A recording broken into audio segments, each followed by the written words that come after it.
അങ്ങനെ സന്ധ്യ ആയപ്പോഴത്തേക്ക് ഞാൻ നേരെ വീട്ടിൽ പോയി. വീട്ടിൽ നിന്ന് കുട്ടൂനെ വീട്ടിൽ കൊടുത്തിട്ട് അക്കൂനെ ആയിട്ട് ഞാൻ നേരെ ടൗണിൽ പോയി കേട്ടോ.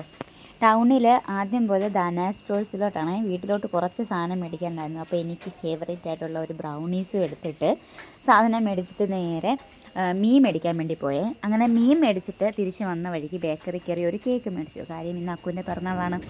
അങ്ങനെ കേക്ക് മേടിച്ചിട്ട് വണ്ടി നോക്കി അവിടെ വന്ന് നിന്നിട്ട് ഒറ്റ ഓട്ടോക്കാരും ഇല്ല കേട്ടോ. അതുപോലെ ഭയങ്കര ബ്ലോക്ക്. അക്കുവിൻ്റെ പിറന്നാളിനോടനുബന്ധിച്ചുള്ള ബ്ലോക്കാണെന്നാണ് അക്കു പറയുന്നത്. എന്തായാലും ഭയങ്കര ബ്ലോക്കായിരുന്നു. പിന്നെ ഞാൻ എപ്പോഴും വിളിക്കുന്ന അനന്തുചേട്ടനെ വിളിച്ചിട്ട് ഞങ്ങൾ നേരെ വീട്ടിലോട്ടിങ്ങി പോന്നു. വന്ന വഴിക്കെല്ലാം പാലത്തിലെല്ലാം വണ്ടിയായിരുന്നു കേട്ടോ.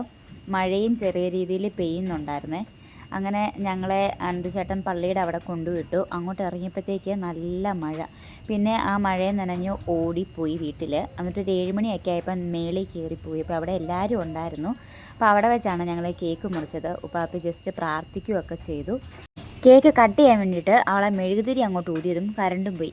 പിന്നെ എല്ലാവരുടെയും ഫ്ലാഷൊക്കെ അടിച്ചിട്ടാട്ടോ കേക്ക് കട്ട് ചെയ്തത്. ഇപ്പോൾ കേക്ക് കട്ട് ചെയ്യുന്ന പരിപാടി കുട്ടും ഏറ്റെടുത്തിട്ടുണ്ട്.